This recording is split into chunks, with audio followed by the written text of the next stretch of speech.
Hello everyone, Nimby here. Just gonna start off with well, it's just called Boss, but we're gonna call it the Boss today. It's kind of a cross between like a streamer and a leech pattern.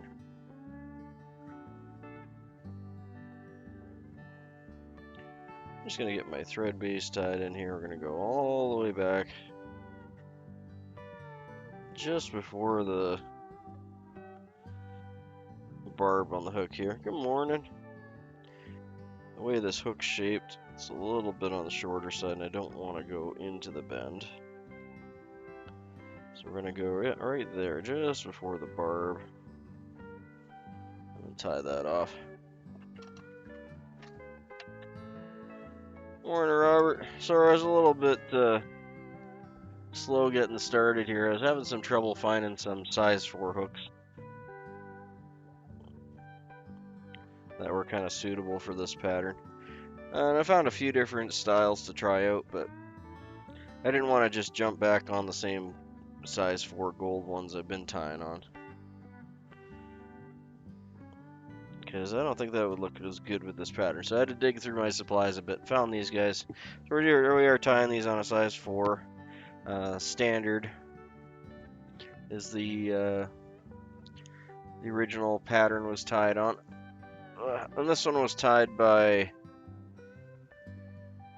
Howard Norton, who's famous for tying the Comet.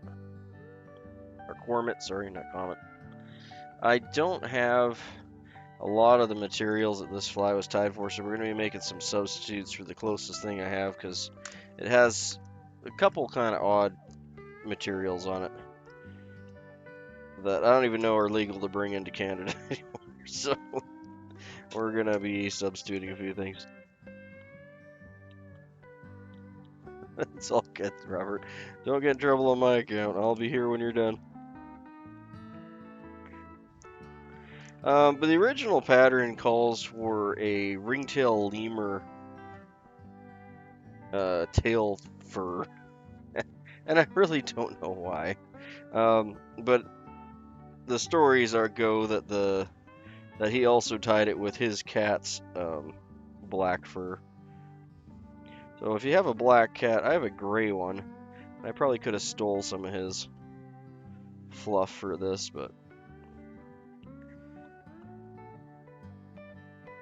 it calls for black, and he's very gray. He's kind of like a cinder block. Okay, so we're just gonna cut off some medium chenille. I know exactly. So I was like, yeah, I'm not gonna be. I don't have any lemur fur, so what I'm gonna be using that's as close as I can get to that is gonna be this. It's actually like almost under the leg, but like a belly chunk of a roe deer. But I was thinking you could also use like a rabbit would be fine if you have some. And it's not quite black, but I mean it's pretty dark. But I think that's the closest I could get to that kind of fur. Because it has guard hairs in it from the pictures I've seen, but it also has a lot of fluffy underfur. And he doesn't have like a big tuft, but like it should work. So we're gonna go with that. I mean, that would be better if it was dyed black, but I don't really have any shocking straight dyed black fur of that type, so I did some digging through my box. That's why I'm a little bit late starting up today, because I was looking at it and I thought it was just like wool that he was using, and then I read the ingredients list and it was like, oh yeah, I'm fresh out of lemur. That's not something I'm gonna be able to get in Canada. But that's part of the fun of some of these older vintage patterns, is they came up and used a lot of weird materials at times.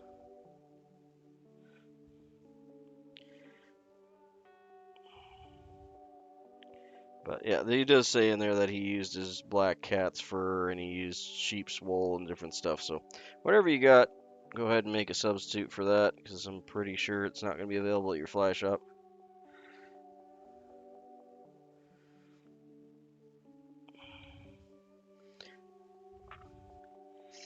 I wouldn't suggest trying to. Yeah, I was looking at. I have some fisher and stuff, and then some river otter and different things that are black like that, but they're just not long enough for a size 4 hook. I mean, like they would be. I have them over my container there. I'm not going to grab them right now, but I mean, like a good sized fluffy chunk's going to be like that. So we're just going to have like a little puff of a tail in that case.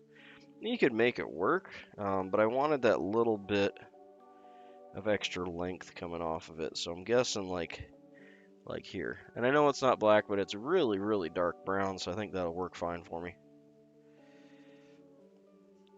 And I'm not going to work out a lot of this underfur. I'm going to keep it in because he does want it fluffy. I'm just going to work out some of the underfur for my tie-in point so it's not as thick there. But I do want to keep the underfur kind of farther up if I can manage that to give it that wispy look. But yeah, his original flies, I really thought it was really just like a, you could get a really similar look to it just brushing out some wool. So if you got some like raw wool, or even like Angarian goat, I have Angarian goat, but I don't have it in black. I have it in like every other color, green, brown, yellow. I don't have it in black. Which is odd, because it would actually work quite well in black. If I ever see some, I'll probably pick some up. There you go. Yeah, I mean, that's another option, too, that I didn't fully think about is just dyeing it black. You could definitely go that route. And a Sharpie marker is a great way to make a quick change on that, for sure. Just going to... There's so much fur here, and it's such a lump. I'm thinking I probably really should have put a little dab of super glue on that. And this hook does have, like, it drops quickly. It's almost like it's flat on the top, but it's almost got like a limerick curl to the hook. I might have gone back. Yeah, I might have gone back just a little far on that. Let me open that up a bit here. Hey Valhalla. Yeah, I got your I need to tape these the stamps keep coming off. I'm just gonna cover his address here, but I got your flies ready to go and they're all stamped up and ready to go.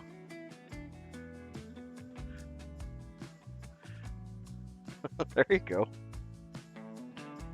I've only seen 2 when I worked / volunteered at the SPCA. And I was kind of surprised they came in because they're an expensive cat. So, not that expensive cats can't need homes, but you typically get the, you know, your regular stray types.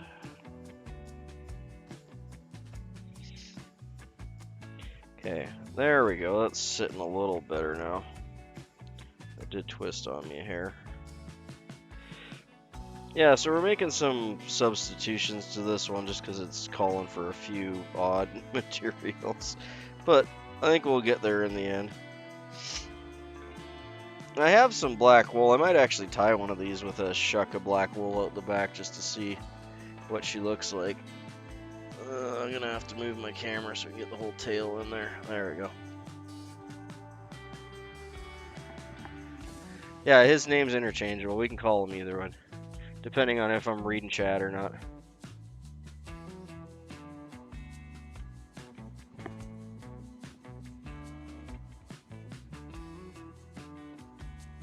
Cool. Yeah, it's not about the money gifts, man. It's just about spending time with friends and family. It's too bad everything's gotten so commercial that way.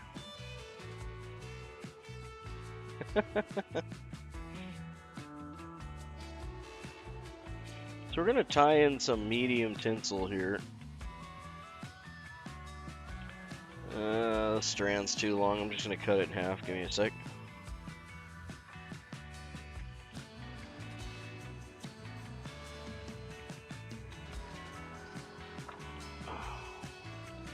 My dog's being a toot and wants outside again. Just give me a moment. No, I got it, honey. It's okay. One sec, guys. I'm just gonna let him out.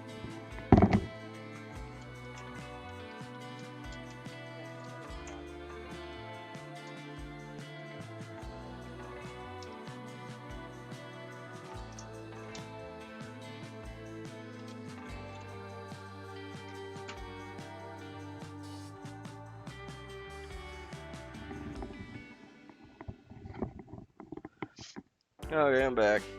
I'm not gonna get all tied back up with my mics and everything yet, because he's gonna want back in shortly here. Sorry, where was I here? Tinsel. That's wire. Where did I put it down now? I just had it. There we go. That'll work. So I'm just going with like a medium-sized tinsel. It's just your regular kind of Christmas tree tinsel size tinsel.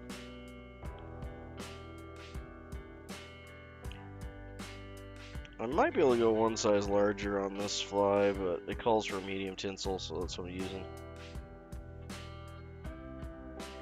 Really depends on how much segmentation you want to show off.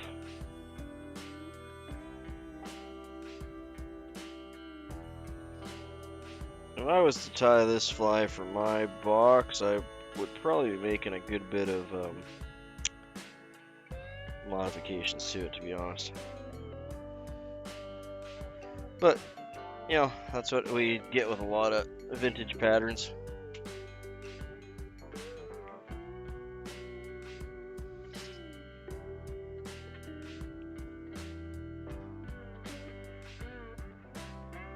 There you go. Raccoon's a cool animal and cool fur, actually. I don't have very much raccoon, but it's neat stuff.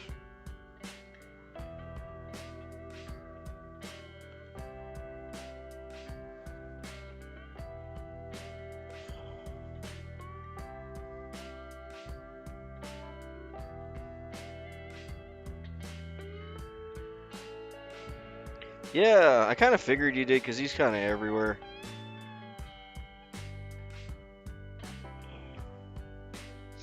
He reminds me a bit of like a younger, maybe slightly more modern Davy. Okay, so we got our, sorry I kind of skipped over that, but I'm just using a medium chenille. Well, this one says fine chenille. Is it fine? Is that what I tied in? I thought it was a medium. Oh, I guess it is a fine. Okay, well, it's a little bit thicker than fine. This is what I would consider a medium in either case. It says fine, though. I might have restrung that card. Possibly. The next thing we're going to be tying in is going to be bead chain eyes. And all my bead chain eyes are in my garage, and I got to dig them out. So we're just going to be using this bead chain, you know, like Christmas bead chain. It's plastic though, it's not metal, so it's not going to add weight to the front. But traditionally he would have been using a stainless steel, you know, like a sink style bead chain.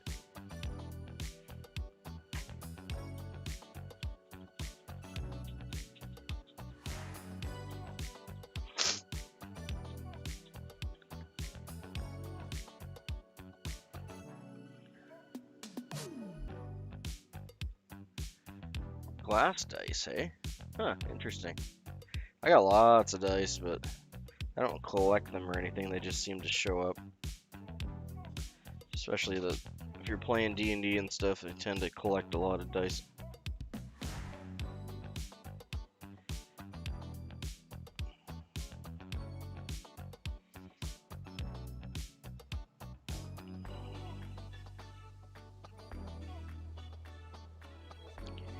Okay, I'm gonna try and get this to thin out just a hair by the tail here, but I don't know how successful I'm gonna be, so we might have to thicken it up in the other locations, just because tying in that fur has made it so thick there. So yeah, I think I'm actually going to wrap this way and then back wrap, so I can get rid of that lump.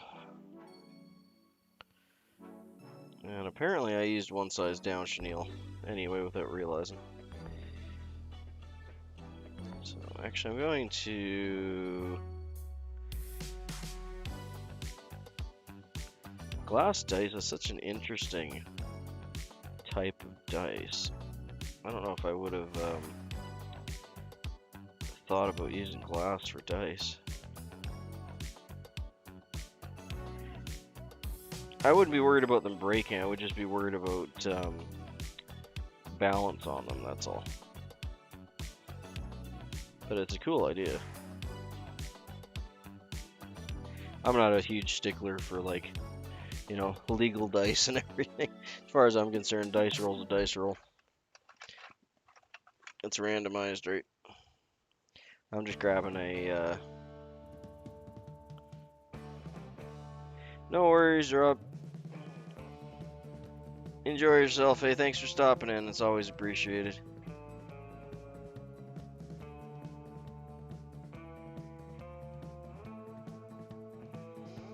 I've seen copper ones, and I've seen some iron forged ones. What's his name? Sal makes some. See, the problem with any type of dice, well, the vast majority of dice are made this way, but the problem with making dice in that way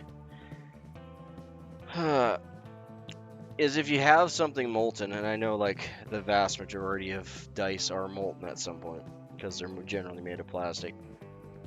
But if you have something that's molten and you're forming it, if it's hot and it sits, just gravity alone will cause the bottom to bulge out very slightly so that you have more weight on one side of the dice than the other. So with glass, unless you were forming it in a mold, you would always have what's considered like a loaded dice, right?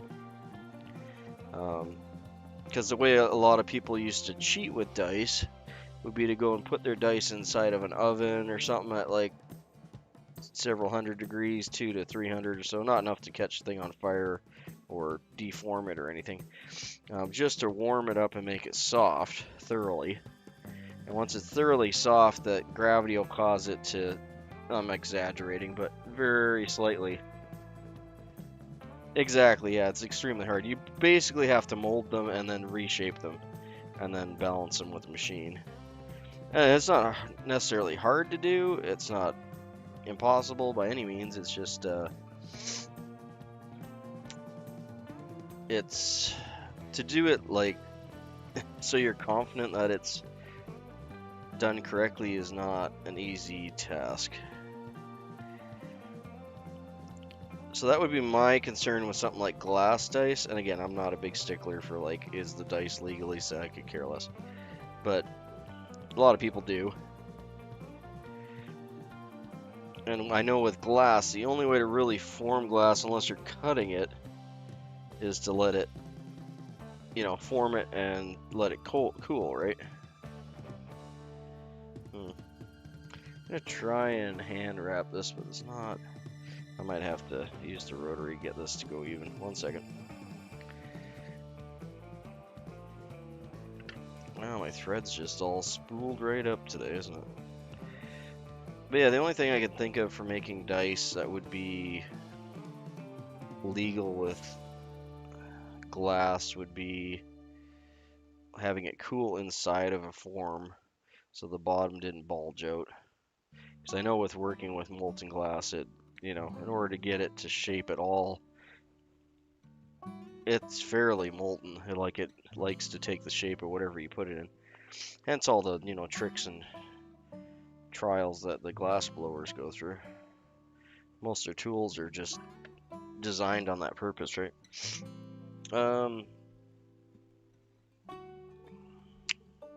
Wish I had some bigger bead chain eyes. I might make some. Oh, some silver beads. That might work. We're gonna go with what I got for this fly, though. Alright, let's see here. Come on, get out of there. Wrapped around the butt of my hook. 1 second. There we go.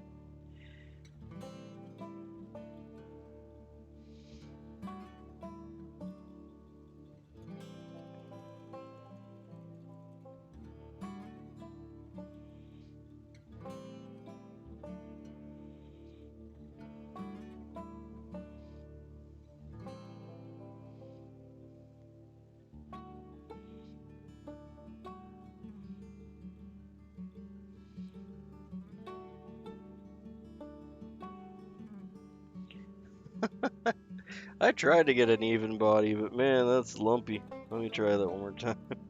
Now, that might be about as good as I can get on this thing, though. That is the problem with that back wrapping.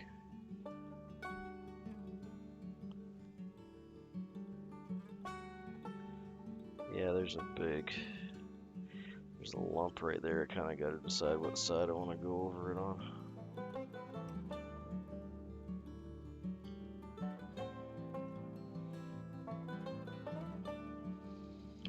Yeah, I think that's probably going to be about as good as I can get on that.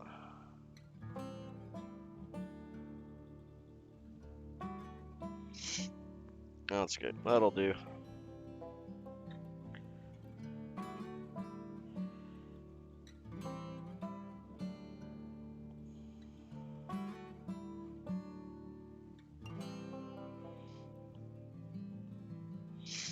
Yeah, that's a good size medium.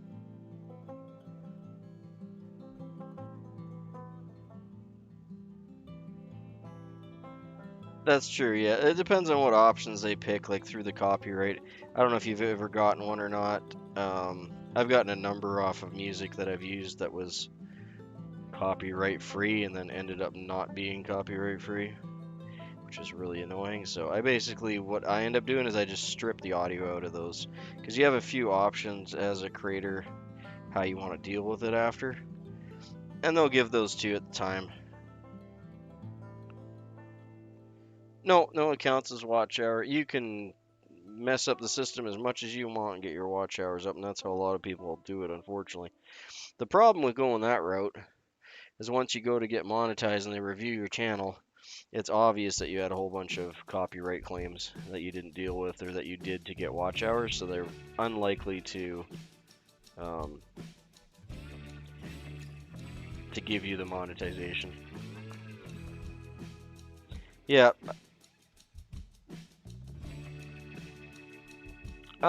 There's a few, like right after you do your live stream, there's an option to put it into the YouTube's editor, which honestly is lacking and doesn't really have a lot of options. Like, it's basically just so you can trim the front and the back and maybe add some music, and that's about it. The other option, which works better, and you'd have to upload it again as a new upload, but you can, is to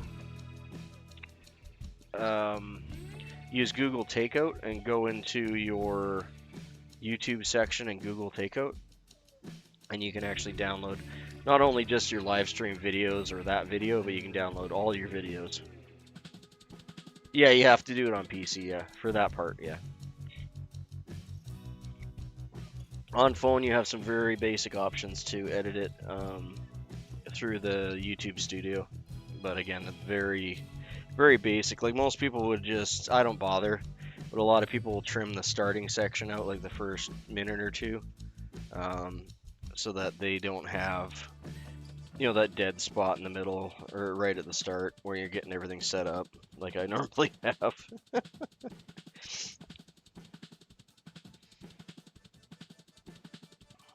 I'm just going to cut off 2 eyeballs from the side here. I'm not sure if these will work for me, but it's like I said, what I got handy. So we're going to make it work.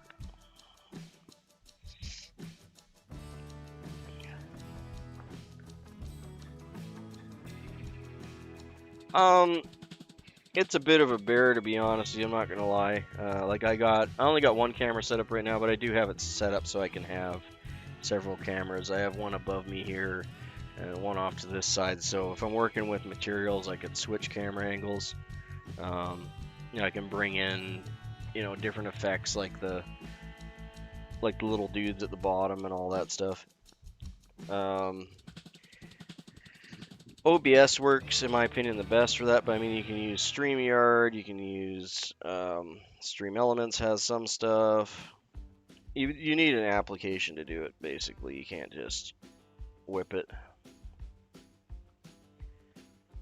Oh, actually, one second. Before we tie these eyes in, I need to get the hackle on. I could tie the eyes in first, but I think this is going to go better if I don't. Now, I don't have, this calls for another weird material that this one calls for is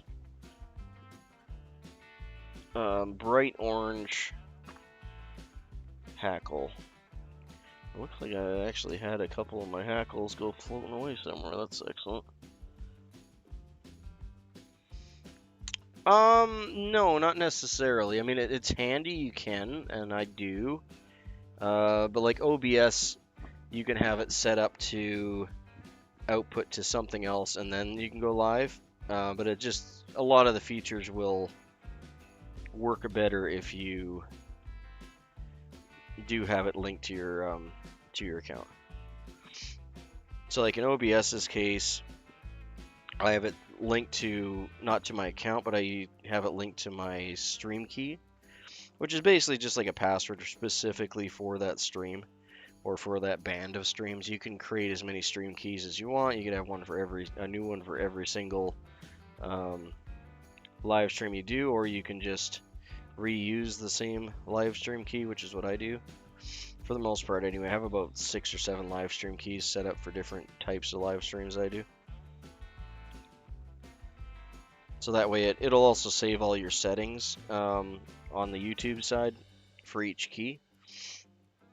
So for like these live streams, I have one key set up, and then if I'm doing just mobile live streams, I have another key set up, so on and so forth. So this one's like ridiculously bigger than what it should be, but it's the only bright orange hackle I have, and this is the smallest of the pack that I was able to dig out. I had 3 more that I dug out and put them in my tray here, but I think when I let the dog out, they went flying away, unfortunately, so I'll have to deal with this one. But you can see how much bigger. They're huge spay hackles that I use for salmon fishing or salmon flies. It's the only bright orange hackle I have. So again, this pattern has some weird kind of combination material. It's all good, mate. It's something I could like help you out with a bit, but you really kind of need to do your own thing with your own setup. Everyone's gonna have it, even though like say Turner uses, I think Turner's using StreamYard, and he was talking about using Restream. A lot of people use Stream Elements as well. I use that for my chat bot, obviously, but I also use that to capture all my chat for my chat bots for my vocals, so then I don't have to read the chat, which is endlessly useful for me. It's really hard to tie flies and read chat at the same time, that's for sure. But in either case, yeah, you want to start off with OBS. In my opinion, is the best one to start with, because 1, it's free, 2, it's got like everything you could want for free. Like nothing's behind a paywall really in it. Where if you're going with all these other guys, they have free options, but it's like most things, it's kind of like CapCut, where like the vast majority of useful stuff is behind a paywall. But OBS is just free. It's just a free editor, or not editor, but you can kind of think of it like a command post for streaming. It's more of like a control box.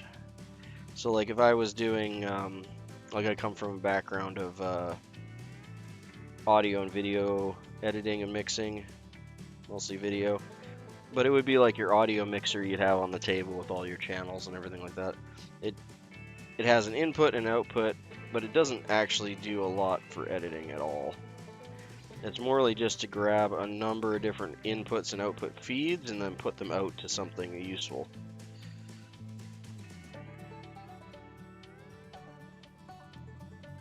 The other good thing about OBS is there's endless good YouTube videos on how to set pretty much anything you want up with it. So that's another very useful thing.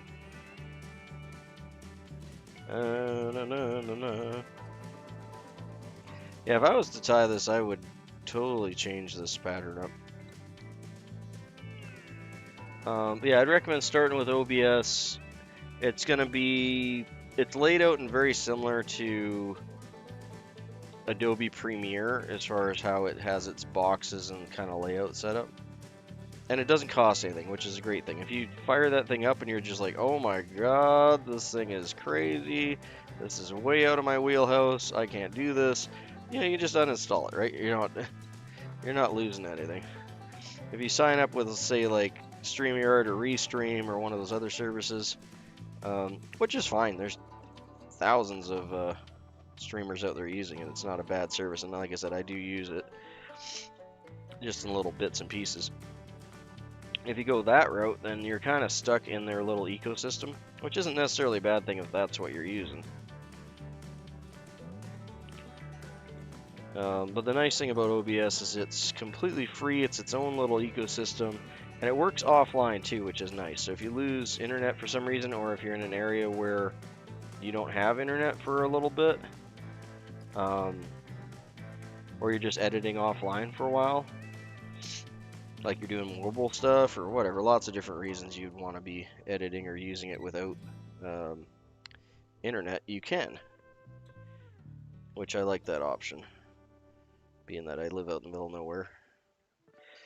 And sometimes I just don't want all my apps like phoning home to connect to some cloud service all the time. Also, if you don't have a very good connection, that is actually an important thing to keep in mind. Because all those apps that you have that are connecting back, especially when you're streaming, all those things connecting back to another server, they all eat up bandwidth, and you only have so much bandwidth, even on a good connection. Like, I consider my connection to be pretty good. I'm using Starlink. But I consider my connection to be decent for streaming. Obviously, it works, right? The downside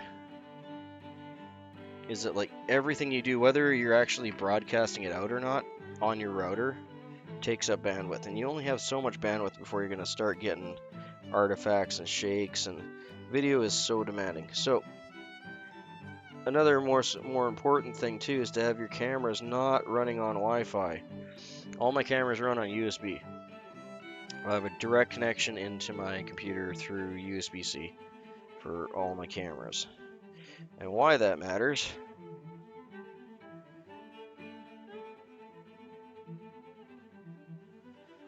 yeah, and it's not so much the connection, but you got to remember, like, everything you're pushing through. They're changing a lot of their services. Like, I pay in, Kazakhstan Kopecks, 120 something for a Starlink standard and a mini. But I got basically 2 subscriptions in that case. So I got my I got the Starlink Mini that I can use as a backup, and it has a standard connection. There we go. That's actually looking pretty good. I was a little bit worried that hackle was going to be a little too big, but I mean, she's okay. I wouldn't mind having her just a hair smaller, but that's the smallest hackle I got in orange. I don't know if they're ever going to have SIM cards. Oh, you mean for the... Yeah, I heard that that's actually going to be a thing. Sorry. But I don't know if it's going to be SIM cards or if it's going to be a full phone. Because a SIM card just has... A SIM card just has connection information in it, right? So unless they have towers or they have a...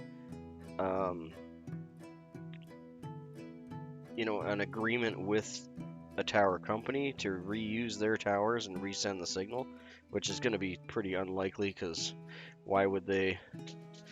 I mean, they could, but why would you partner with someone that's a direct competitor that's probably going to put you out of business, right? I mean, it's possible. It could happen, but I just don't see it as a likely possibility. Are they? Yeah, I mean, a sat phone, like, I don't have any problems with the internet service I have. It's wonderful. I love it. It's a little pricey, but I mean, you get what you pay for. 100%. Like, on my local cable that I have here is absolutely junk compared to Starlink connection. And that's with like a fiber and/or cable connection. Oh, stop bouncing on me, buddy. I just want to get your eyeballs tied in. Should have tied these back a hair, but we're working with what I got. There we go. I want these to be nice and up front just because they're a little on the smaller side. If I tie them back a bit, they're kind of disappear into the fly. So I'm gonna tie them right. Oh, buddy, just settle. I'm gonna tie them right up front so they're a little bit more pronounced, and that'll make up for the size of the eyeballs.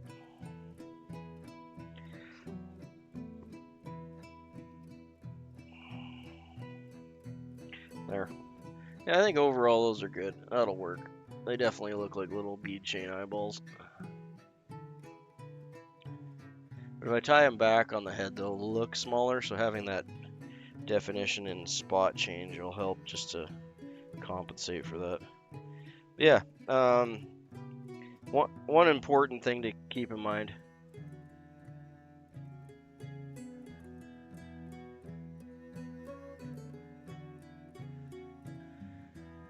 I wonder why they'd go down. I wonder if there's an announcement or something.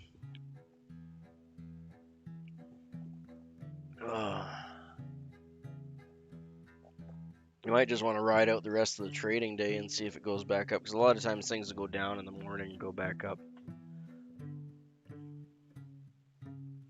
Yeah, I mean, hindsight's always 20/20, right?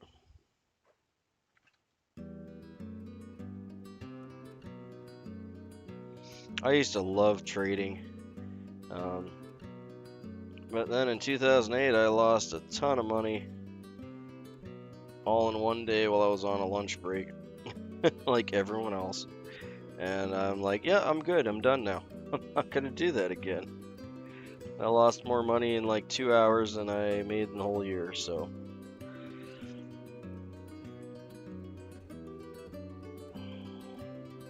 I'm like, yeah, you know, that's not worth that stress. I'm just not gonna do that again. That's just a risk reward thing, right? Not that there's anything wrong with it or bad with it, it's just you gotta remember you're not guaranteed to get anything. And I lost a lot of money on tech stocks. I actually had a lot of Bitcoin back at that point too. Kinda wish I kept that.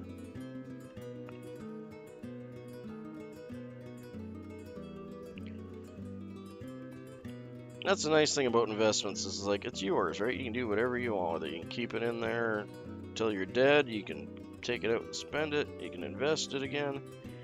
There's no right or wrong answer. Yeah, me and the wife were talking about that yesterday. That we both think that the markets are gonna take a freaking nosedive here with all the crazy stuff going on. So we might diversify our portfolios into something a little more stable.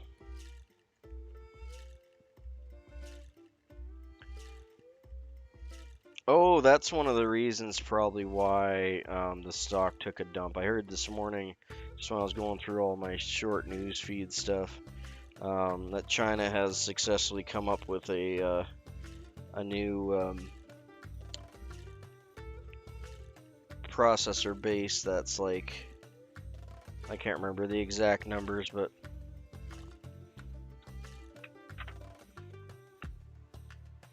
yeah, well, they want their share and they're going to get it one way or the other. That's one thing they're extremely good at, right? But you know, they're providing you with all these super important services, so.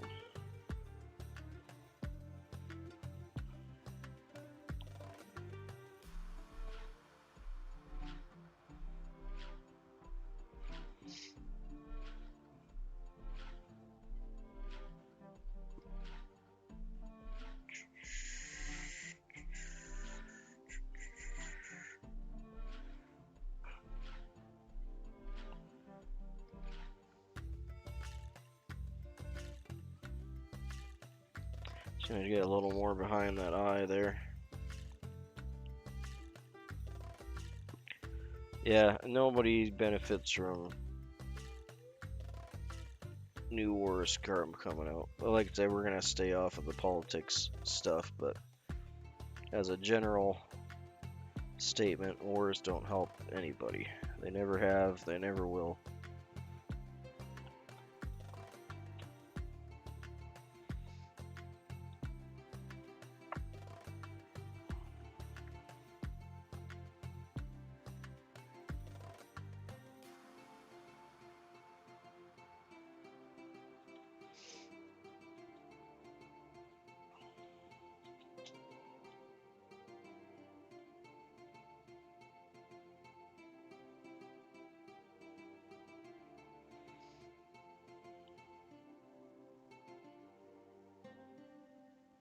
Just getting a little bit on the center of these eyes for that thread. I don't think I can actually get in there. Oh, well, maybe.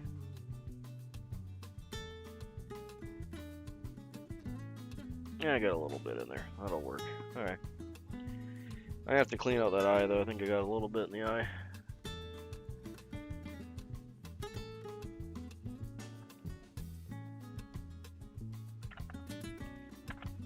Do, do, do, do. Do, do, do, do, do.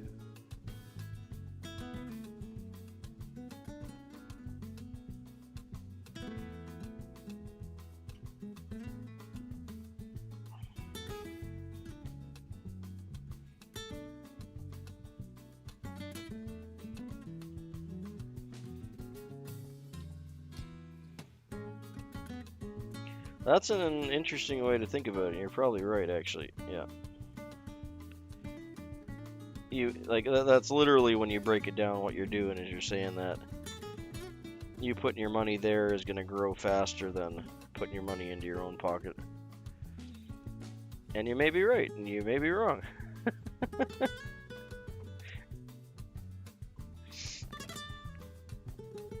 Do, do, do, do.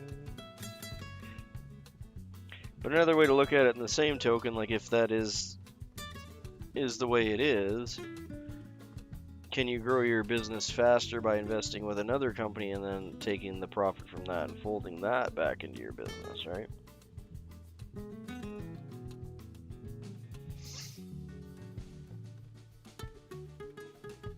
And would that in the long term help grow your company? Because that's another way to look at it. I'm just coloring the end of these bead chains.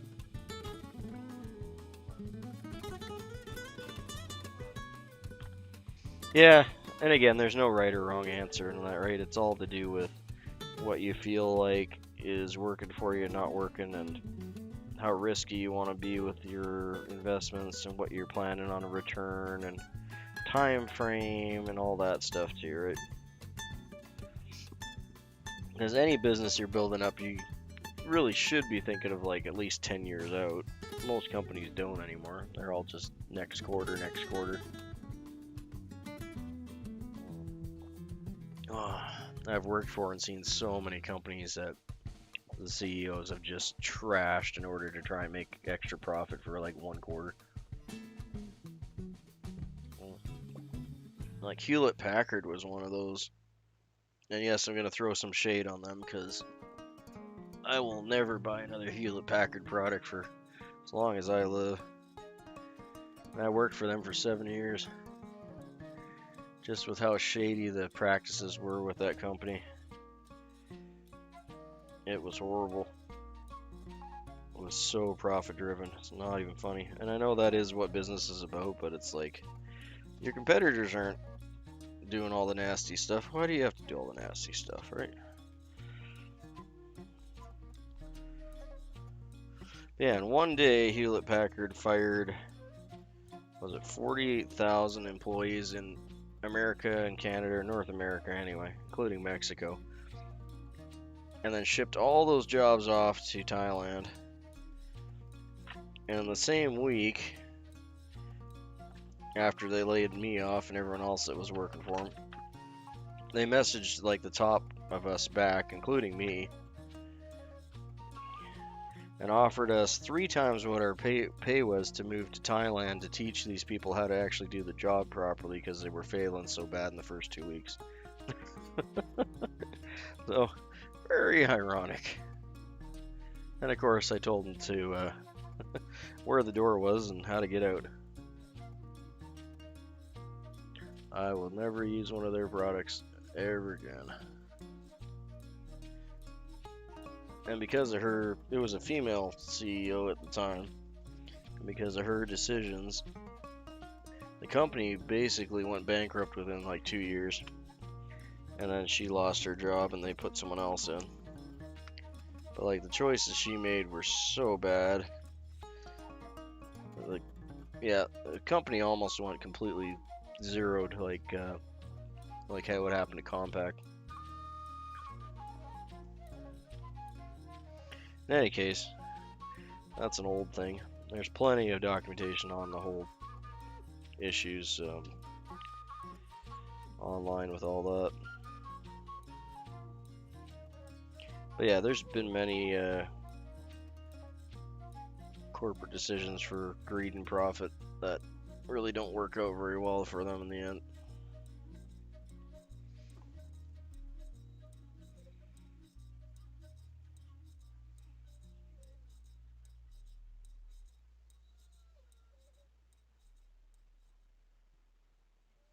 Yeah, and you really shouldn't because you don't have any control over it anyway. It's not something you should stay up at night about.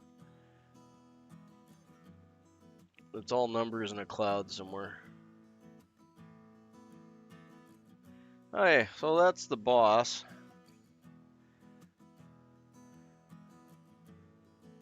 It's just in my list of flies to tie. I don't think it's like my favorite fly at all, or honestly one I'd probably even fish. There's lots of leech patterns that are really similar to this that I would prefer to use, but it was a pretty famous fly made by a famous tire, so I'm sure it has some uses. And mine's probably not the best representation because, like I said, I don't have like half the materials that he had listed on there. But I'm going to do my spin and spiel here in a second, so we'll go over what I got.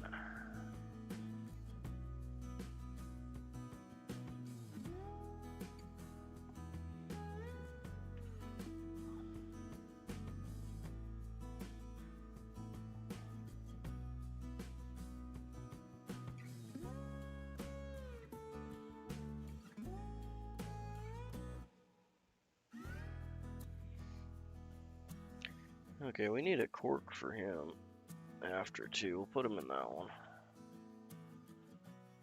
I honestly think like tying this up like a woolly bugger with like a marabou tail would actually work well too.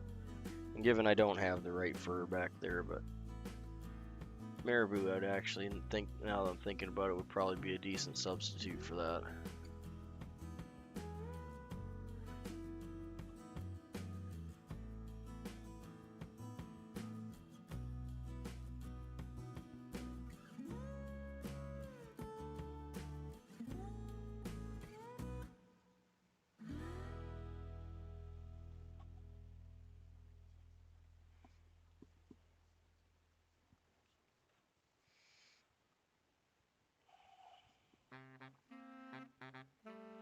Yeah, it's just one of those things, man.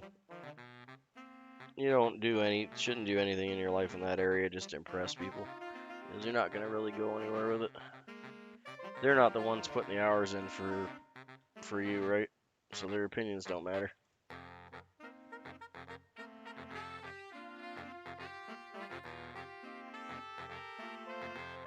Unless they're paying your bills, take it with a grain of salt, right? Oh.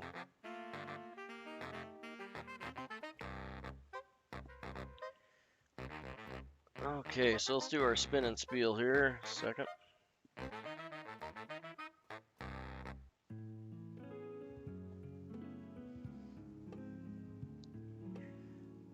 And the vice this morning, we got the boss. This was originally tied by Howard Norton, for one of the famous tires that tied the Comet or Cormet. It's tied on a size 4 hook. It calls for cat fur, specifically lemur, ring-tailed lemur fur for the tail, which of course I don't have, and some medium black chenille, some medium silver tinsel for the body, and some bright orange hackle fibers, which are just spay hackle rooster for the hackle up front, and some bead chain eyes.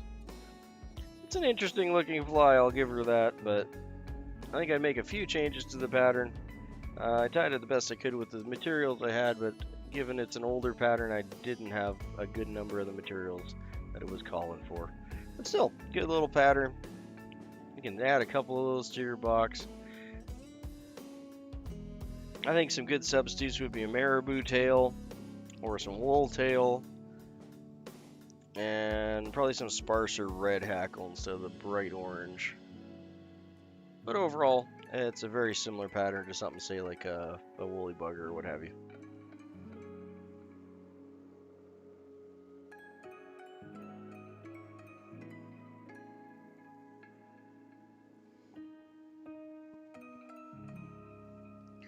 Okay, so we'll get another hook in the vise here. I'm going to switch this up.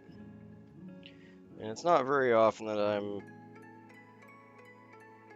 honestly say I'm not terribly happy with a pattern, and I'm not terribly happy with this pattern. I appreciate that. Thanks, Val. It definitely could have turned out better, but it's not bad either.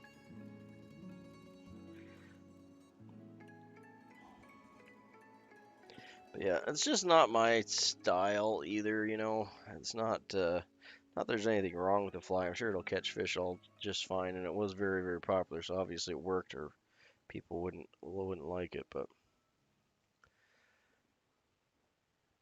yeah, no, there's nothing wrong with it. No, they won't mind. And just for kicks and giggles, I will fish that just to see if I get anything on it. It's just a little weird looking. But we're going to change that up. We're going to go with some more, I can't even say traditional material, but we're going to go with some substitutions that I think would work well in any case.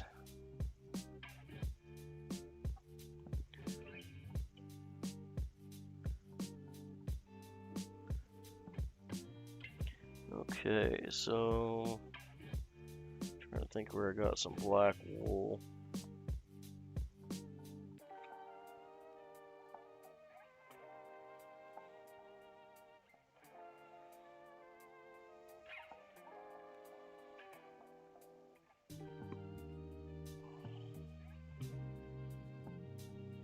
So yeah, I'm going to completely change this fly up. We're going to go with the same style. Absolutely, I'm just going to change all the materials.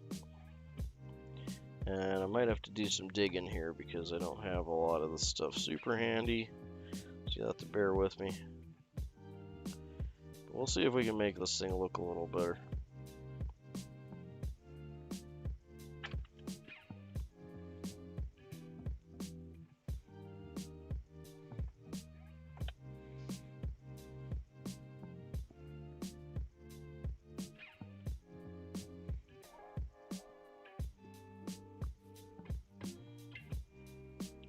It'd be interesting to see.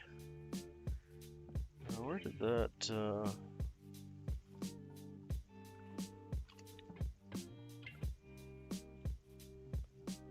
Huh. I had a bunch of this already cut off here. Just black chenille. That's good. We'll cut a new piece off.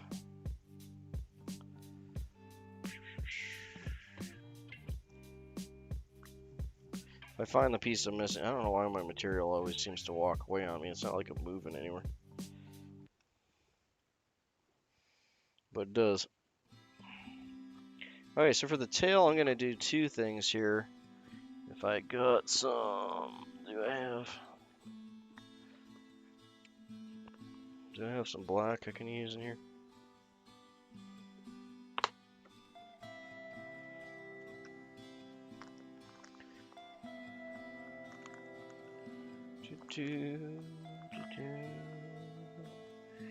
Some very dark green, that might be fun.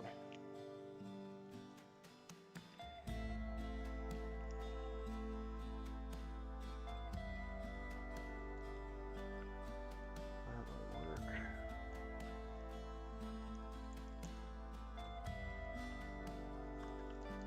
It's not quite the right color I'm looking for, though.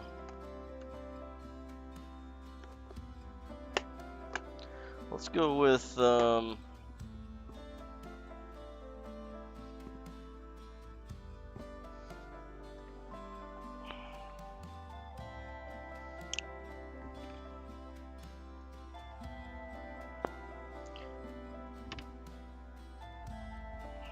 second, just trying to get all my wool.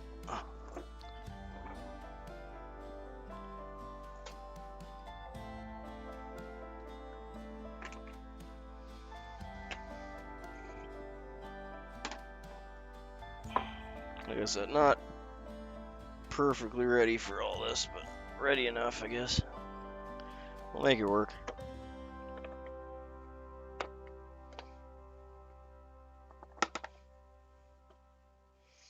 Okay, I should have some black wool in here. Just want some like kind of standard black wool. It's not too thin. Should have quite a bit of that actually. Maybe some poly yarn would work okay too. Come on, man. Could have gobs of black. And some black mohair would be fine. Black, black, black, black, black, black, black. Really? Okay, here we go. So there's poly yarn. There's some black Fentex. Okay, we can make that work.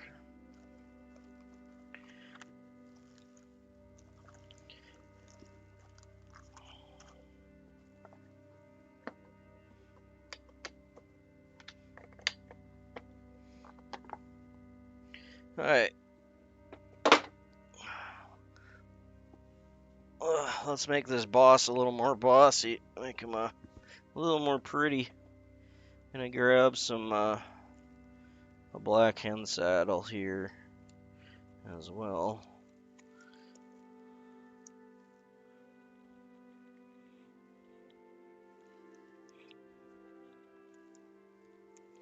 Yeah, down to earth, good people. That's what it really kind of boils down to. And it doesn't matter what everyone's skill set is because they overlap, right? So.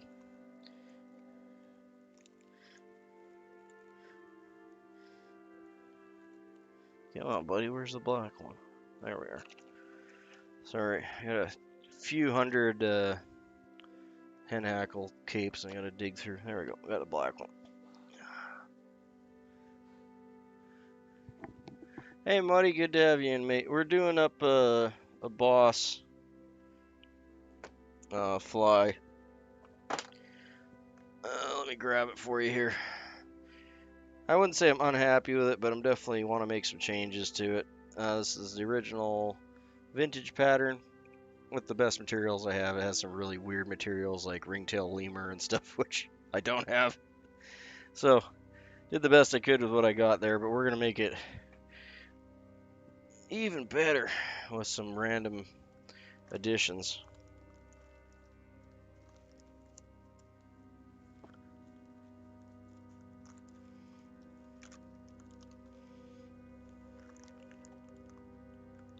Okay, so we're going to use some poly yarn. I'm going to use the black Fentex for the body instead of the chenille. I could use the mop chenille. That might actually work well. Yeah, I'm going to use the Fentex, make a nice smooth body. We'll use this poly yarn for the tail. It's going to be a little bit more gray, but I think with the black feathers tied into it, it's going to look really good. So we'll go with that. Cut off a shuck of that.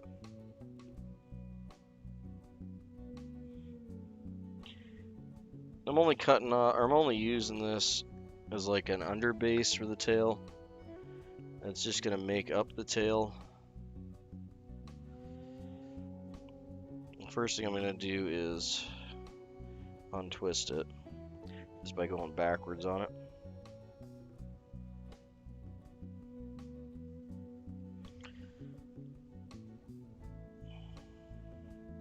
Actually cut it in about, well, you know what, why don't we tie it in the full body length here and then trim it off. And that way we don't end up with any lumps like we did last time. And again, that was more my fault because I didn't have the right materials. But let's make this work as well as we can. See if I can get a much better representation of this thing with some different materials.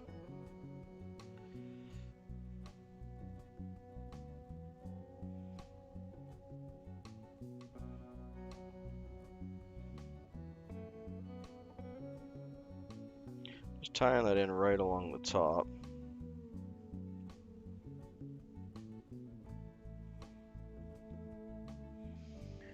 There we go. So that'll, one, it'll build the body up, and two, this is going to give us a extra floof for the tail, just to give it some body for the feathers to work around. Well, already kind of committed to that cut, didn't I? I wanted to actually move it back a little farther than that. Let's hopefully it'll shred out a little bit from that point. I'm going to try and use my nylon brush here, but I might have to go to my copper brush to get this to shred enough. We'll see if I can shred it with this.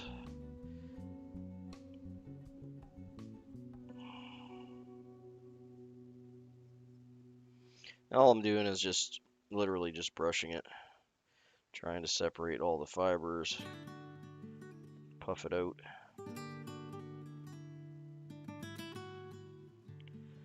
Trying to uncoil them basically because they're all coiled up. And since it is a poly, it should fluff for pretty well. Well, normally they do.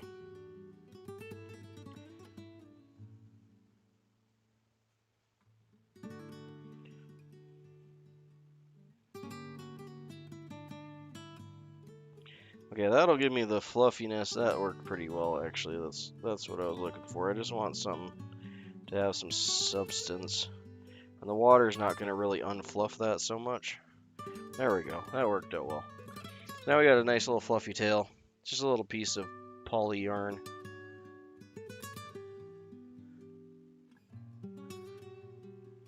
But I want to add some like life and movement to it and make it look a little bit better than just a fluff of poly yarn out the back. So a couple things we could go with that is we could add some marabou.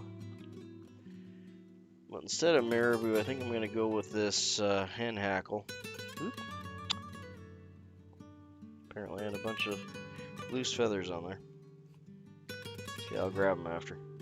So what I'm going to want to do is on the cape here, and more so on this side of the cape because they cut off a bit of this, as you can see here, is missing. But on these corners here, these little tufts you can see there sticking out, that's where you get your chickaboo from. And this one's really short on that, but that's what I'm looking for, is that these bigger, fluffier fibers right on, or feathers right on the side. I'm not going to need much, like one's probably going to do me.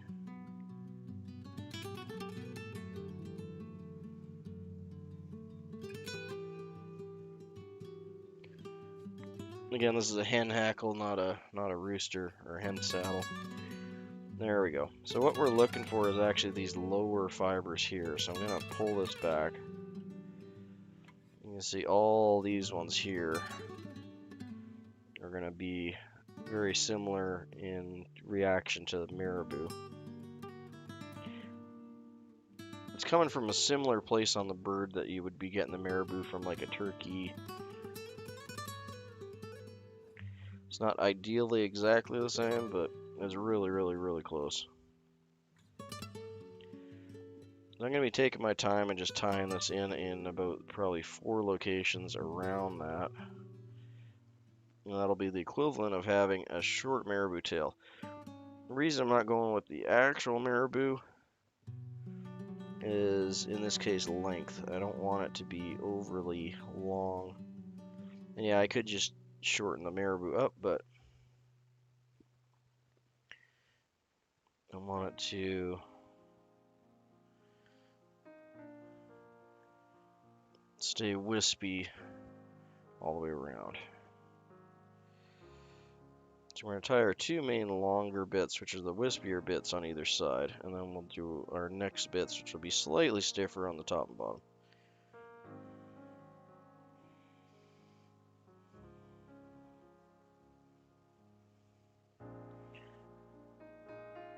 Okay, this will go on your guys' side. We want these to go trail out just a little bit farther than our polytail.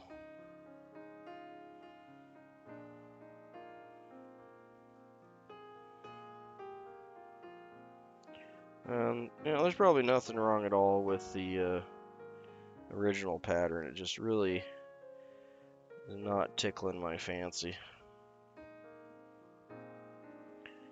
So we're gonna make some changes here. Get a nice big shuck there from the top.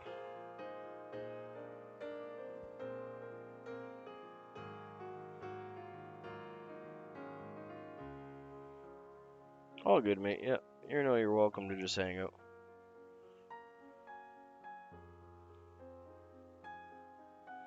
We're just kind of encapsulating this with the 4 pieces. And you can completely omit the bottom if you wanted to. In a lot of cases, it's better to tie the bottom in first before you put the tail on top of it if you really want to enclose it completely. The other thing you can do is just kind of have the either side curl over.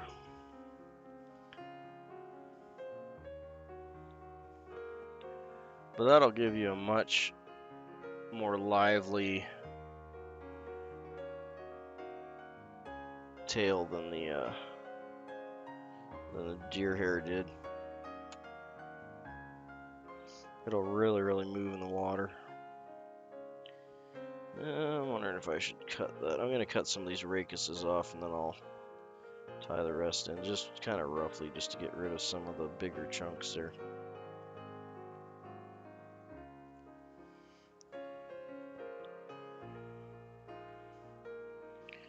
There, like that.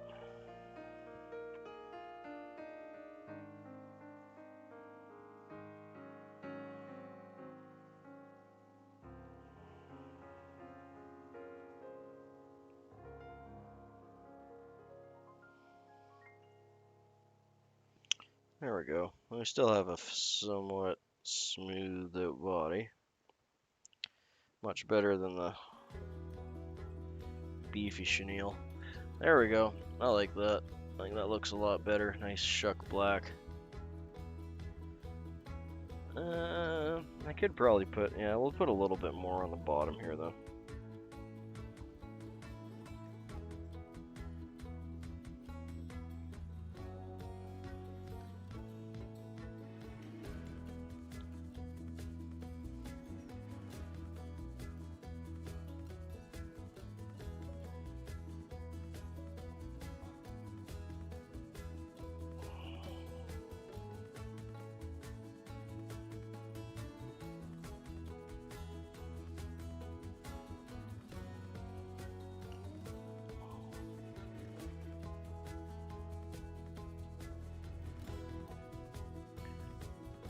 There we go. And one more on this side and we'll call it good.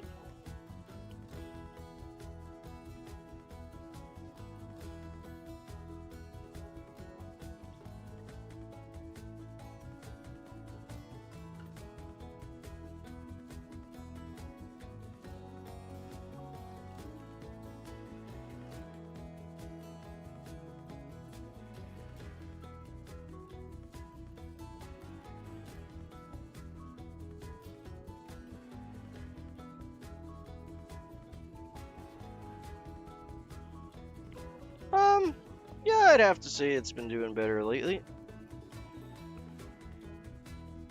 At this point, it's a little bit of a treadmill feeling, to be honest, because it's, as far as watch time goes, because a lot of the stats are based on, year to day. So this time last year, I had a lot of really um, well received videos, I guess, for lack of a better way to say it. Where I had like some videos having 600 or 700 watch hours just for one video, which is crazy. I don't get that too often. And since those are coming to the point where they're ticking over into being over a year old, then they don't count anymore for the stats. So it's a little bit like 2 steps forward, 1 step back. As those ones disappear, I gotta work a bit harder to cover them from running out of time. Hopefully that makes sense. Man, overall, I'm really happy. Like, it's not. I love the numbers. Like, my analytical brain just eats up the numbers. I just absolutely love following the numbers. But I definitely don't do this for the numbers at all. I could do a lot of things like, Brian does, or other tires to appease the social media algorithms and have way more followers. But that's just absolutely not what I'm here for, so I don't do. I'm here to chill out, enjoy a nice cup of tea in the morning, hang out with some buds, and tie flies. I'm not selling anything. I'm not, I'm not trying to take from anyone. There you go. Yeah, that's kind of where I'm sitting. I generally sit about like 20 watch hours for an hour of stream, give or take. But to have, like I said, to have like a couple videos just pop off to 300 or 600 watch hours.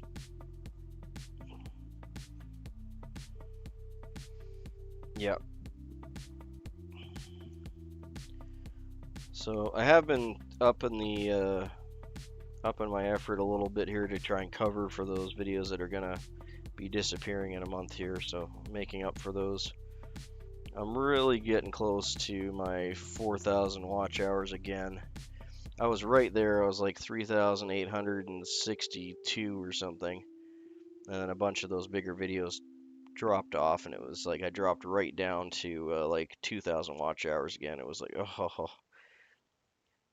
kind of a punch in the gut. Being like so close and then dropping down like a whole 1,000 watch hours. You're like, oh my gosh. But it is what it is. Like I said, I love the numbers. I love watching all that stuff, but it's not what I'm here for. But I do want to hit that 1K / 4,000 watch hours like everyone else.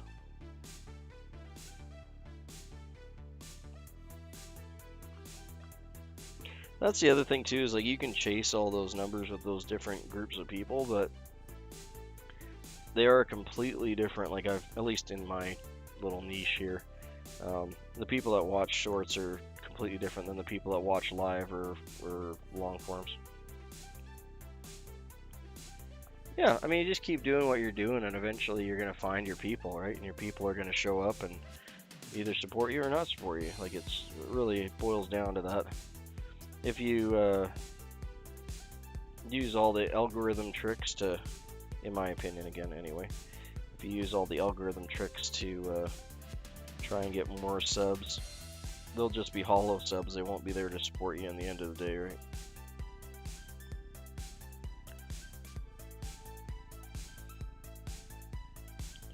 So I'm just shredding this a little bit. I'm gonna try and split it in half if it'll let me. Splitting Fentex is a bit of a chore at times. But it'll give me a nice, really sturdy synthetic body.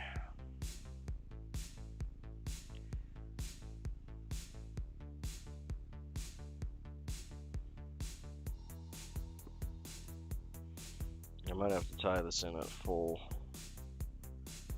size here, but we'll see if I can split it. The way that it works is when they're manufacturing this, they literally melt it together. You can see that point right here where it's stuck. So you kind of have to break that without breaking all the other fibers. And sometimes you can get a nice big chunk out before you hit one of those that's tied in too well. And sometimes you don't. In this case, it doesn't look like I am. These are really stuck together.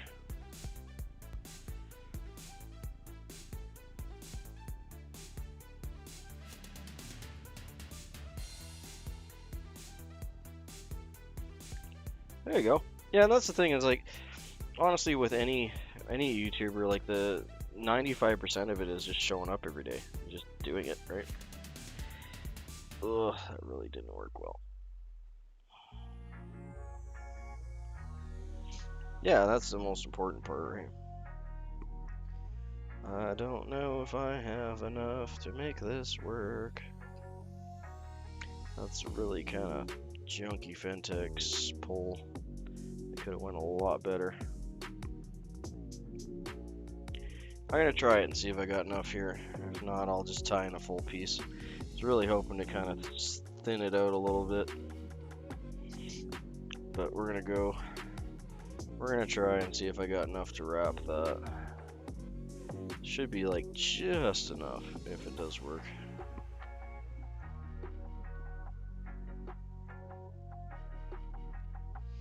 But yeah, like 90% of it is just showing up every day.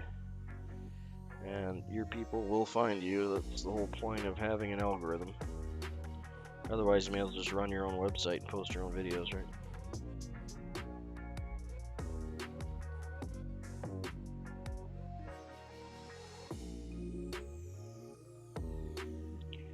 We're all here on the platform because they're supposed to help the audience find our videos. Without that help, there's not much point in sticking around. Unfortunately, there's not also very much alternative or competition in that either.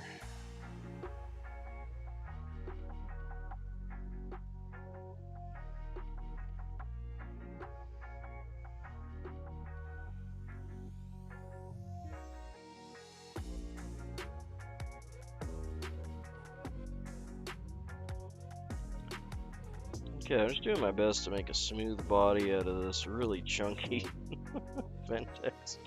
Probably why I haven't actually used this batch in a while. It's not the best. I should go dig out some of the old Ventex I have. It works way better.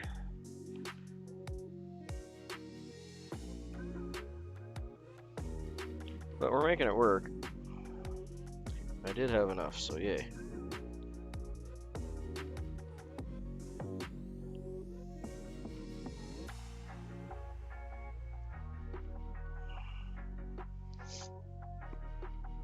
But the nice thing about the Ventex is it's exceedingly durable. It floats. Dye is right into the fabric, so it never fades. Durable as all get out. There we go. So much more black body in that case. This should be a more durable option than the wool. I could also have gone with a natural black wool. I just don't have any to hand at the moment. Just gonna tie that down so we got a nice thread base for our hackle.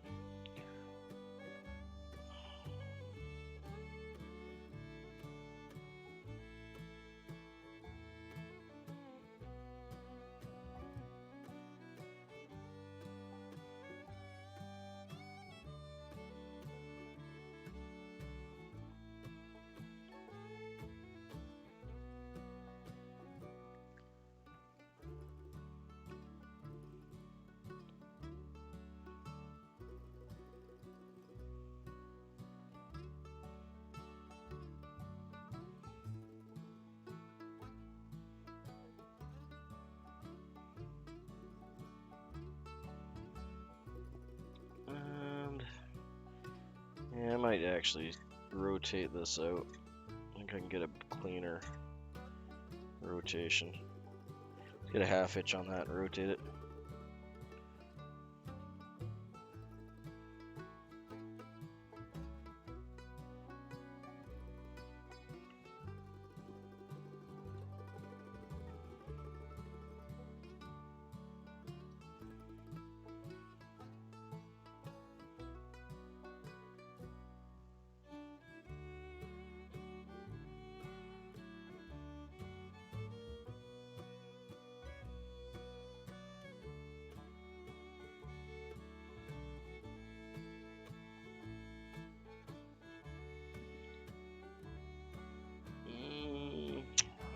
little bit thick on the butt section there. Let's fix that up. There's no real need not to. I have a little bit of a dip here that I was trying to compensate for, but obviously didn't work.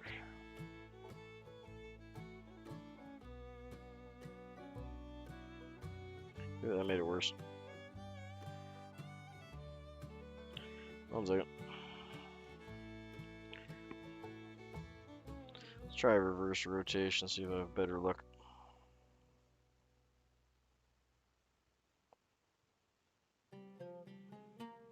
Let's get right off of that butt.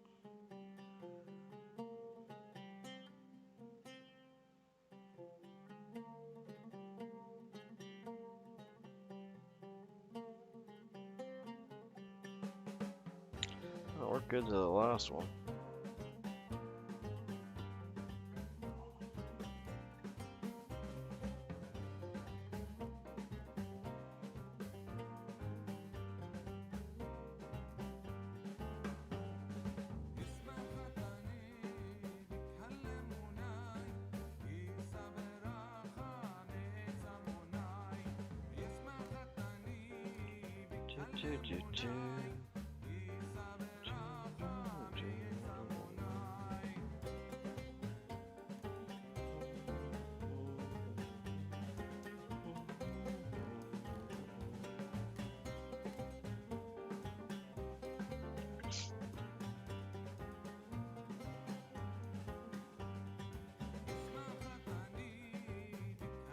That's much better. I'm much happier with that one.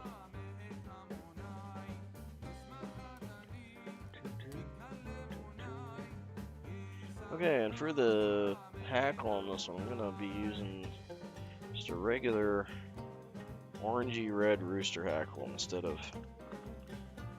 the crazy fluorescent orange.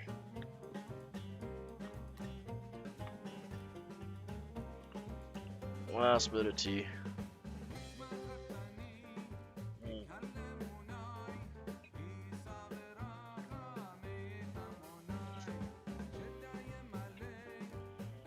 But yeah, mate, if you're getting like, you know, anything over 20 watch hours per stream, you're doing good. In my opinion, anyway.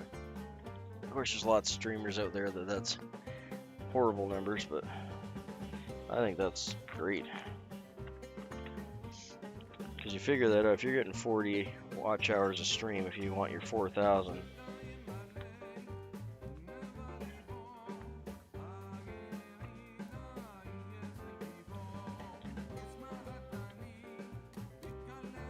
yeah, I mean, you can do that pretty easy if you're talking about like just taking product pictures. You really just need some white fabric. You can use white poster board and stuff too, but I always find that it shines too much and bounces too much light around. Fabric has a way of softening that, so if you get some really nice white, you can bleach it and rewash it so it's nice and white, right?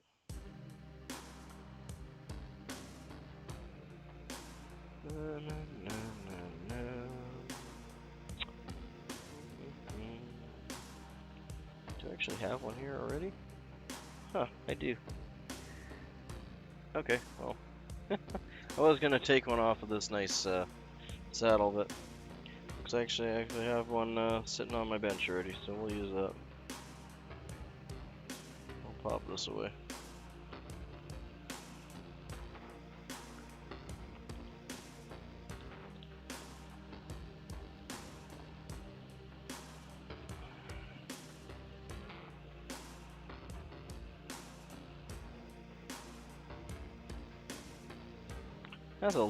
That's probably why I didn't use it, because it does have a bit of a twist to it, but we're gonna make it work.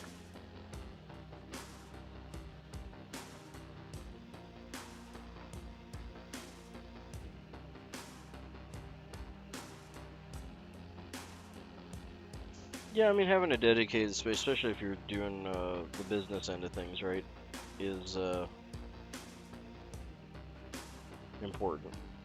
But a lot of people, like, I do watch a lot of not necessarily live streamers, but YouTubers that do a lot of, you know, reselling on eBay and that kind of thing, because I love the whole thrifting, whatnot. And of course, they're constantly taking pictures, and quite a few of them just have a setup that they take down and put back up every time they take pictures. They literally just take it off, put it in a drawer, put it back up. And there is that, you know, it is an extra step, but it's doable. You can totally do that. But there's endless videos on there about how to take product placement pictures, and different hacks and stuff that you can use for that. So I won't go into that terribly much, but from personal experience, unless you're going, and you can buy like a cheap light box, like if we're talking, if you don't want to invest anything, that's fine too, you can make your own, but you can buy cheap, really serviceable light boxes off of, you know, Amazon or whatever for, you know, 15 to 30 bucks or something really decent that'll do a really good job. And there's so many good editing software and stuff out now that even if your pictures aren't 100%, you just throw it through a couple filters and clean it up. I mean, I hate to throw AI out there, but there's lots of AI-driven product filters that'll clean up any mistakes that you make faster than you could probably set up a proper light box.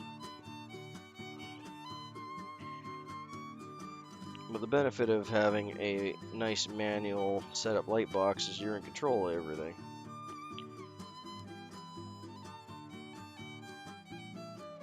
Right, so there's that end of things too. So let's bring this thread up so we get closer to the cutoff point.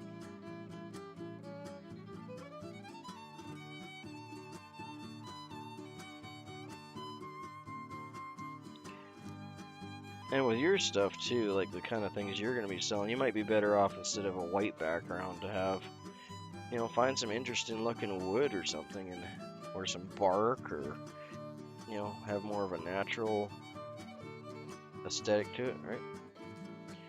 That's all on you though, like whatever style you want to go with, that's 100% on you.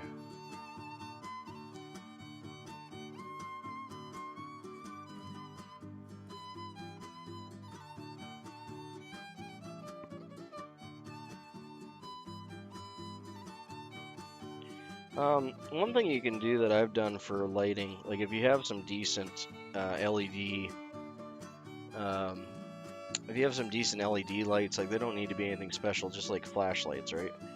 If you have some decent flashlights that are LED, the light's going to be way too harsh, but you can get some milk jugs and put them over top of the flashlights, and it makes an excellent diffuser. Like the light I'm using up here, I don't know if I can block it. You can see it's being blocked with my hand now. This light here is actually being diffused with a milk jug. Because it works really well. It's the exact same plastic that they use. It's polyethylene, polypropylene. It's the exact same plastic they use for professional diffusers. And I know this because I used to do lighting and video and everything. And it works excellent. Like you can tell, my lighting is, I consider it to be pretty decent. I don't put a whole lot of effort into it. I'm using milk jugs. But yeah, if you want to soften your lighting a bit and it's too harsh, like you can buy cheap harsh LEDs, cheap, like dollar store cheap. Throw them inside of a milk jug and it'll soften that right up. Now the problem though is you're still going to have your light temperature is going to be white or like blue on the cool blue spectrum. So you will have to soften that either post picture, which you can do easily, or you can set your white balance on your camera to compensate for that. The way I compensate it for here is I compensate it in camera and then in post, and I also have my ambient lighting and my positional lighting. I have several lights. I got one, where is it? Oh man, I'm messing up my hackle trying to play with my lights. Yeah, hold on, I'm gonna get this hackle and then we'll talk lights.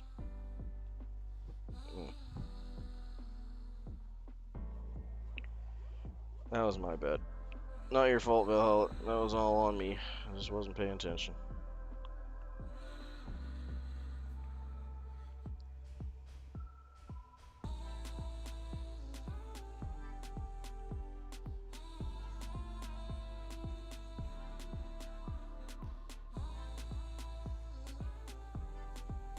So yeah, just let me get this hackle in and then we'll go over lighting. That is something I actually have a fair bit of experience with. And doing it on the cheap. Of course, you can always fix all these problems by just throwing money at it and buying expensive gear, but that's not what we're about, right? And it's like, you really, really, really won't notice. Like, if you... Oh my gosh. That actually broke. Okay, let's... One more time. Come on, Hackle. I don't need you to do a whole lot. I just need you to hold together until we get this wrapped up here. But if Nimby's going to fight with something, it's going to be Hackle, right? We've seen that before.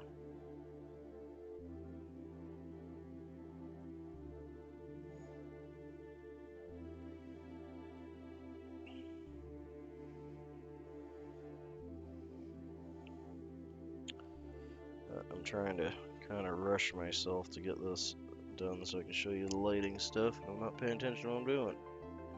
That's on me.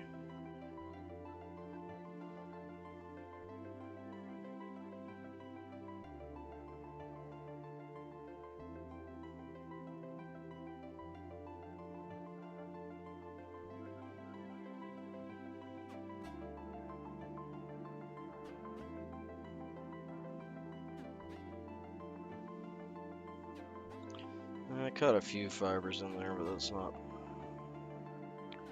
horrible either. Oh my gosh, come on, buddy.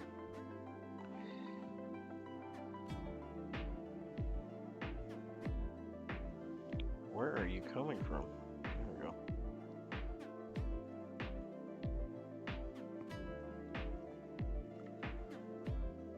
Definitely not my best Hackle wrap, but oof, that'll do.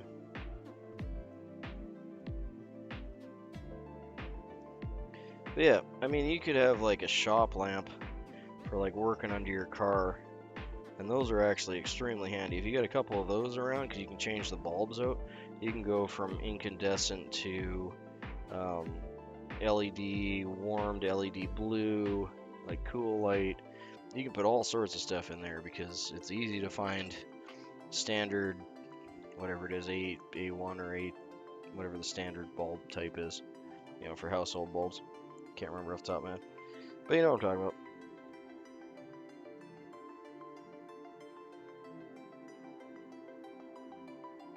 I'd hope you did. Good to have you back, Rob.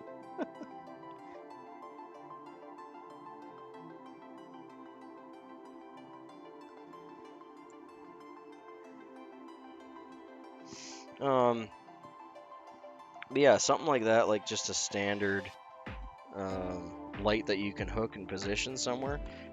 And most people have those. I mean, if you work on a car, good. Hopefully that weren't safe for you and you're all good to go. Didn't miss much. I mean, I don't want to say I wasn't happy with the last fly, but I don't know, I just wasn't feeling it. We made some changes to this one and I'm liking it a lot better. There's the what you missed out on. Here's the boss there with the roe deer hair butt and chenille body. So I went with a Fentex body and a poly yarn and chickaboo tail, and then just regular red rooster hackle.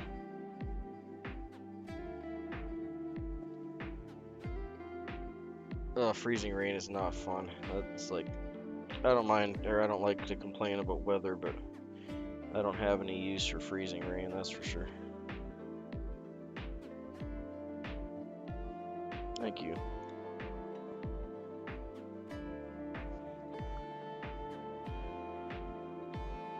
We might get some today. We're probably cold enough that it's going to be snow. We got a little whiff of snow last night. It's all good. You multitask away, mate.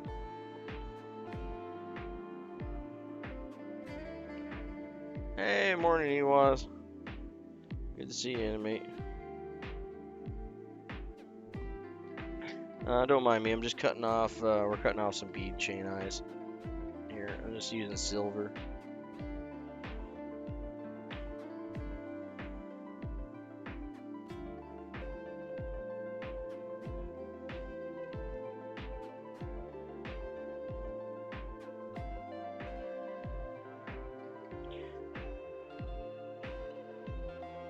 Yeah, the thing with LEDs though is, not that there's anything wrong with them, but your color temperature is going to be way different with LEDs than most things.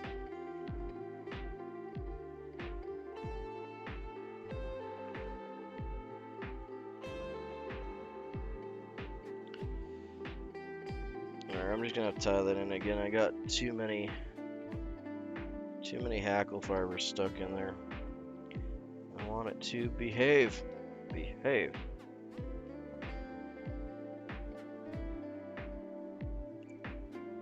All good, mate. If you need to pull away for a second, you feel perfectly welcome, dude. The one thing to keep in mind with hey Maddie, good to have you in. The one thing to keep in mind though, Valhalla, yeah, they fluctuate a lot. But the one thing to keep in mind with LEDs that most people don't realize is all LEDs are white LEDs for the most part that we get. They're all bright white light, so you don't have any color spectrum to them, or you have a full color spectrum. You don't have a warm or cool necessarily. And the only difference between a yellow or warm LED and a cool LED light is they put a phosphorus in there that causes it to glow and actually eats up some of that spectrum. So if you're trying to get good color depth from an LED, you got to be aware of that.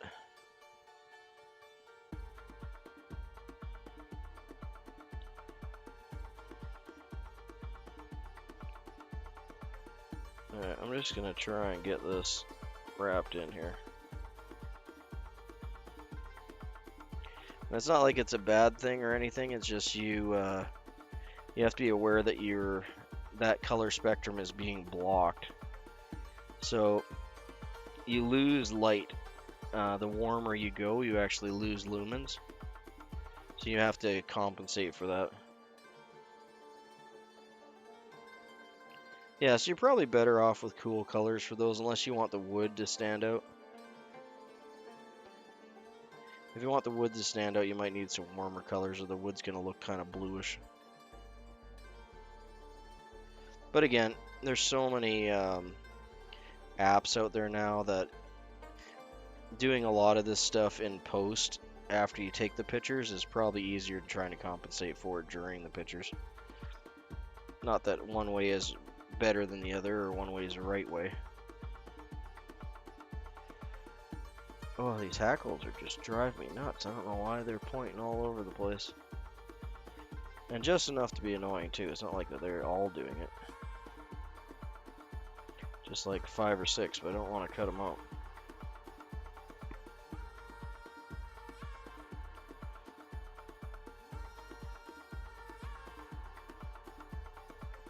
Okay, yeah, that's in there pretty good. We'll call that good. You hackle can just mess off today. That's probably why I didn't use that hackle and why it was floating around on my bench. I just found it and I'm like, oh, here's a hackle. But yeah, I probably put it aside because it was driving me nuts. Okay, so getting a few half inches in here, and then we'll get a whip finish over top of that, with trying not to get too much of that hackle trapped in.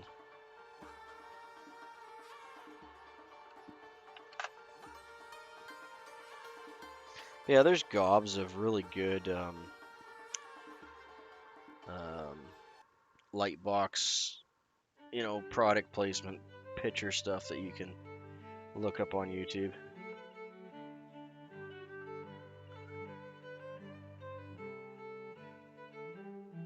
Yeah, that's either it grabbing, like, because it has a large motor in it, obviously, So it's either the power is dirty or becoming dirty from the RF that's coming off the motor. This is going to be a pain in the butt. There we go. Okay, let's try and get this done.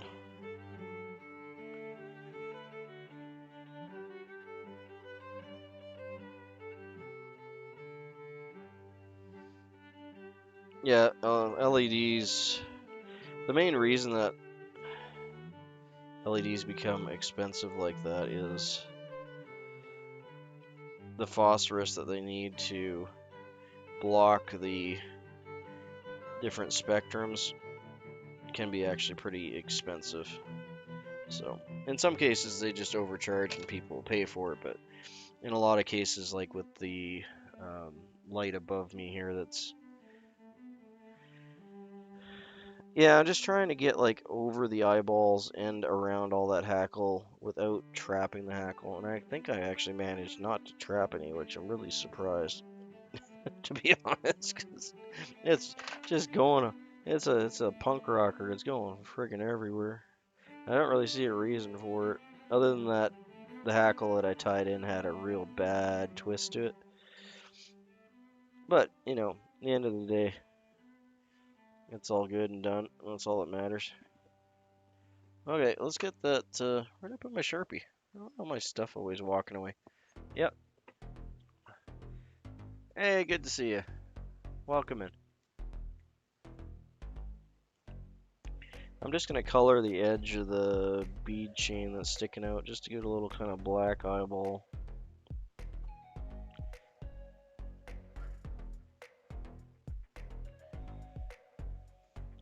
Thanks for joining us. There we go. I just gave it some little black eyeballs. Looks like I left a little tag on the bottom there. Let me clean that up a little better.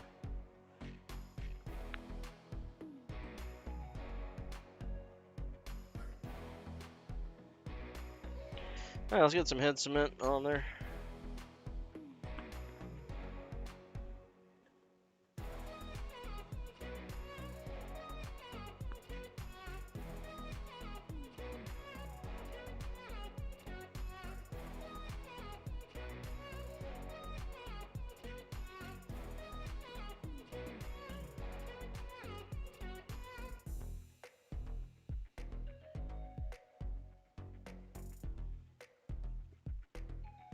Okay. No worries, Val. I'm always happy to hang out with you, give you advice, whatever you need. It's just Christmas bead chain.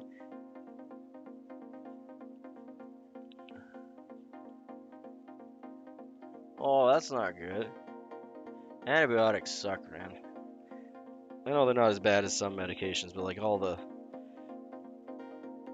side effects from taking antibiotics really sucks. Hopefully she's feeling better.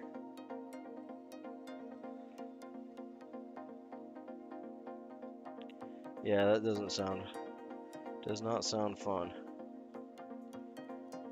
Yeah, I mean, I have lots of, you know, the stainless steel kind of sink chain stuff that I use for the larger flies, and I could definitely use them on this, but I think that's roughly the right size, and I have them on my desk, so we're going with that. And I'm just doing this pattern because it's in my list of patterns to do. It's not one that's... I don't want to say like I'm not super thrilled with it, but I'm not super thrilled with it. It's just not my thing. My heart's not into it. And I'm just being honest, that's all. Oh, I got that hackle really bad with that. You're gonna come out after anyway, buddy.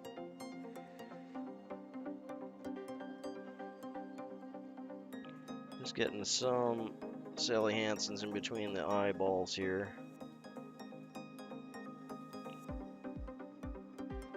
That sucks.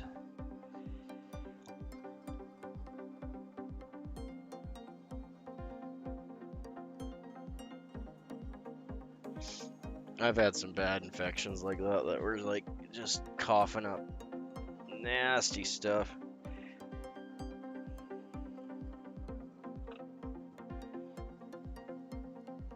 Yeah, it's not something you want to mess with. Your breathing is super important, right?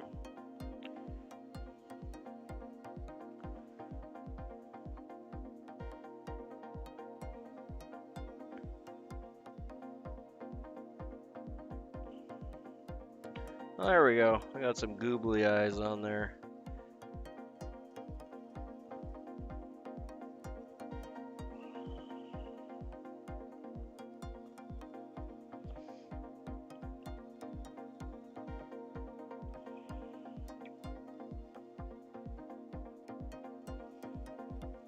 Just trying to push that little tag end down. It's a little better. Alright. So let's do our little spin and spiel.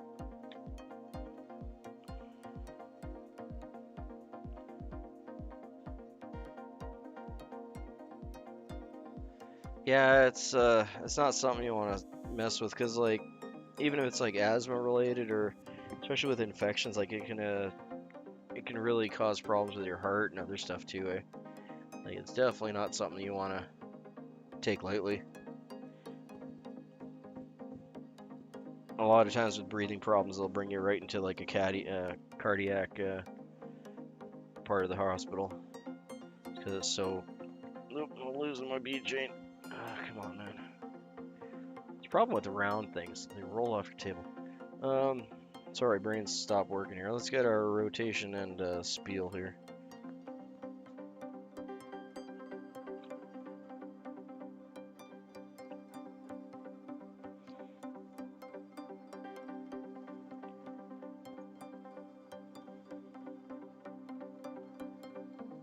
And there we have the boss. This is tied on a size 4 hook with a poly yarn tail covered up with some black chickaboo, and we got some medium.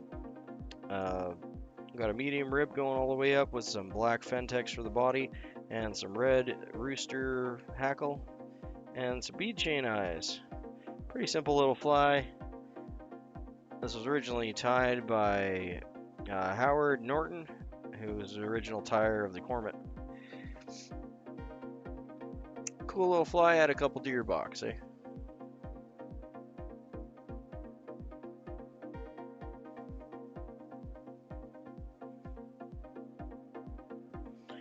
Yeah, I think I'm liking that one better than the original pattern here.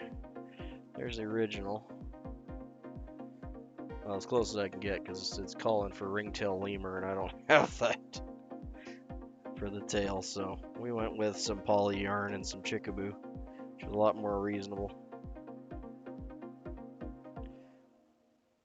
Well, there we go. Got those two done.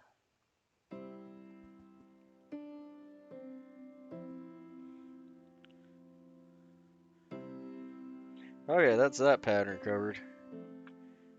What are we doing tomorrow? Let's see. We might do some blue charms up. I've already done blue charms a number of times, but that is my next fly on the list for steelhead flies. And I like blue charms, so maybe that'll be a good thing to do. Let's see what else we got. We got the Cormet, ironically, which is the, yeah, no lemurs are armed. Like, who has lemur? Like, really, of all things, ringtail lemur. Yeah, I'll think about it. It's either the Cormet or the blue charm. Blue charm's an awesome fly. It's one of my favorite ones to tie, even though I've covered it a few times on this channel. I might decide to just do that again tomorrow, because it is on the list. Do I have any blue charms somewhat handy that I could pull out for you guys? I should. I should have dozens of them here. Where'd all my blue charms go? Huh.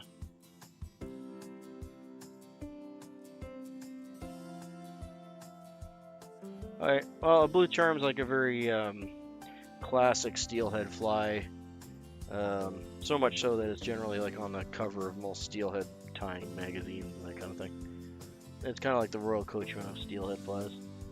Where did my... Dude, that's weird. It's like maybe they fell behind my desk. That's not cool. Oh, no, I see him. Hey, hold on, I'll grab him.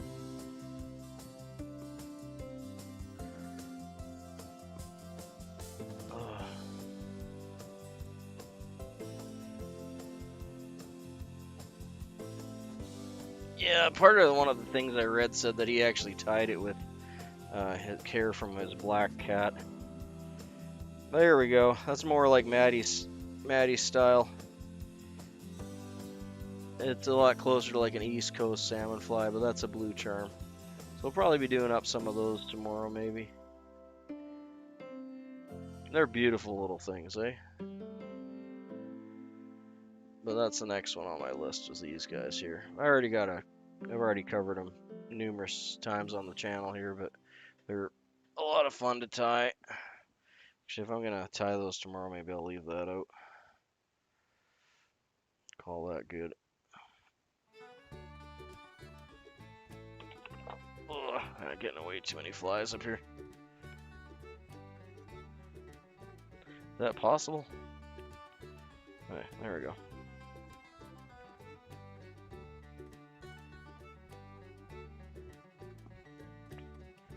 Yeah, it's a blue, for those I actually use blue dyed mallard. But the traditional fly would be a blue dyed hen feather. But I like the way the speckled look on the mallard looks, and I got absolute pounds of blue dyed mallard from one fly tire that went out of business.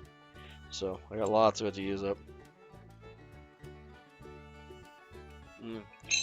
And honestly, the mallard fish is a little better. It's a lot more robust than the chicken. It'll last a lot longer before it tears up. Okay, well that's it for me for today, guys. I'm out of tea. I'm out of motivation for this pattern. It's good. I had a good time anyway. We'll call it good today, and then we'll move on tomorrow to some other steelhead flies. Probably do the blue charm. I'll see if I can get everything together for that. Because like I said, that's one of my favorite classic steelheads to tie. It's a beautiful fly, it really is. So we'll do that tomorrow. See you guys tomorrow. Thanks kindly. Thank you, Rob. Thanks, Maddie. Valhalla. I don't think we saw Wee Man today. Julie. Who else do we have? We had Muddy in there somewhere. I'm just scrolling up my list here. Yeah, we had Muddy earlier. Am I missing anyone? No, I think that's everyone today. Well, it was a pleasure hanging out with you guys. Have a good morning.